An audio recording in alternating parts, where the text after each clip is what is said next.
Hello friends, welcome to my channel real facts with Ayesha.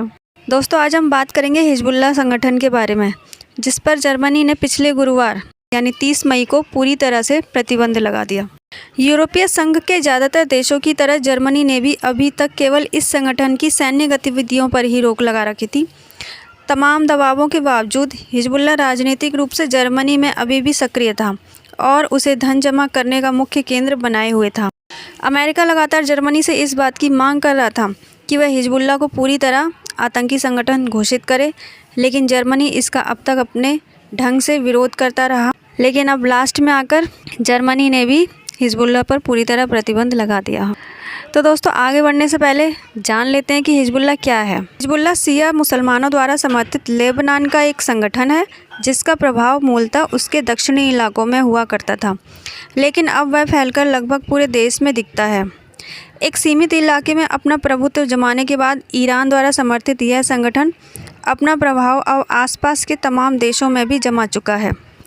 पड़ोसी देश Syria में राष्ट्रपति बशर अल असद की सत्ता बचाने में हिजबुल्लाह की अहम भूमिका रही है। माना जाता है कि हिजबुल्लाह के लड़ाकों के समर्थन के बगैर असद अपनी सत्ता नहीं बचा पाते। अब जानते हैं कि इसका उदय कैसे हुआ। हिजबुल्लाह का मतलब है अल्लाह का पक्ष। 1982 में दक्षिणी लेबनान पर इजराइल के हमले के बाद मुस्लिम मौलवियों ने कई शिया हथियारबंद गुटों को मिलाकर हिजबुल्लाह की बुनियाद रखी। अब इस शिया गुट के पास न सिर्फ अपनी राजनीतिक पार्टी है, बल्कि उसकी सैन्य शाखा भी है। लेबनान के गृह युद्ध में हिजबुल्लाह ने बड़ी भूमिका निभाई। उसने दक्षिण लेबनान से इजरायली फ़ौज को बाहर करने के लिए गुरिल्ला युद्ध का सहारा लिया। इजराइल 2000 में वहाँ से हटा। इजराइल और हिजबुल्लाह ने 2006 में भी लड़ाई लड़ी।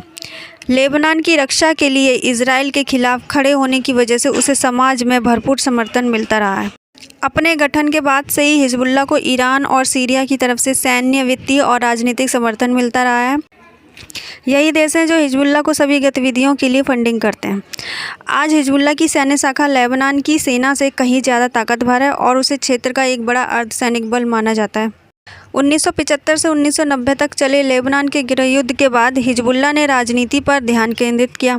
वह लेबनान की शिया आबादी के एक बड़े हिस्से का प्रतिनिधित्व करता है। ईसाई जैसे अन्य धार्मिक समुदायों के साथ उसका गठबंधन है। हसन नसरल्लाह 1982 से हिजबुल्लाह के प्रमुख हैं। हिजबुल्लाह ने गृह युद्ध खत्म होने के बाद भी अपनी सैन्य शाखा को खत्म नहीं किया। प्रधानमंत्री साद हरीरी के फ्यूचर मूवमेंट जैसे कई राजनीतिक दल चाहते हैं कि हिजबुल्लाह हथियार छोड़ दे, लेकिन हिजबुल्लाह की दलील है कि इजराइल और अन्य चरमपंथी गुटों से रक्षा के लिए उसकी सैन्य शाखा बहुत ज़रूरी है। ऐसी दलीलें देकर हिजबुल्लाह अपनी सैन्य शाखा को ख़त्म नहीं करता। अमेरिका, इजराइल, कनाडा और अरब लीग समेत दुनिया के कई देश और संगठन हिजबुल्लाह को एक आतंकवादी संगठन मानते हैं। हालांकि ब्रिटेन, ऑस्ट्रेलिया और यूरोपीय संघ हिजबुल्लाह की राजनीतिक गतिविधियों और सैन्य शाखा में अंतर करते हैं। सीरिया में हिजबुल्लाह की ताकत।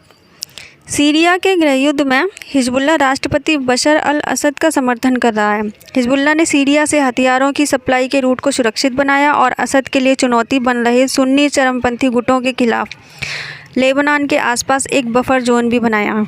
हिजबुल्लाह सऊदी अरब और ईरान के बीच चलने वाले क्षेत्रीय संघर्ष के केंद्र में रहा है, लेकिन हिजबुल्लाह की बढ़ती हुई राजनीतिक और सैन्य ताकत और सीरिया में हस्तक्षेप के कारण लेबनान और पूरे क्षेत्र में शिया सुन्नी तनाव बढ़ता जा रहा है और हिजबुल्लाह शिया का समर्थन करता है। इजराइल के साथ इसका विवाद हमेशा चलता आया है। सीरिया युद्ध के जरिए ईरान और हिजबुल्लाह दोनों ने अपने सैन्य और राजनीतिक प्रभाव को बढ़ाया है।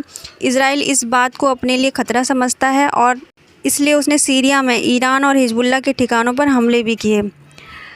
हिजबुल्लाह और इजराइल के बीच युद्ध की अटकलें भी लग रही हैं।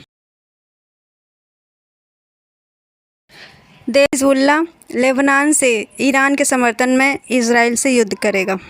तो इस तरह विवादों में चलते हुए कई यूरोपीय देशों ने तो पहले से इस पे प्रतिबंध लगा रखा है और आखिरकार जर्मनी ने भी हिजबुल्लाह पर पूरी तरह प्रतिबंध लगा दिया है।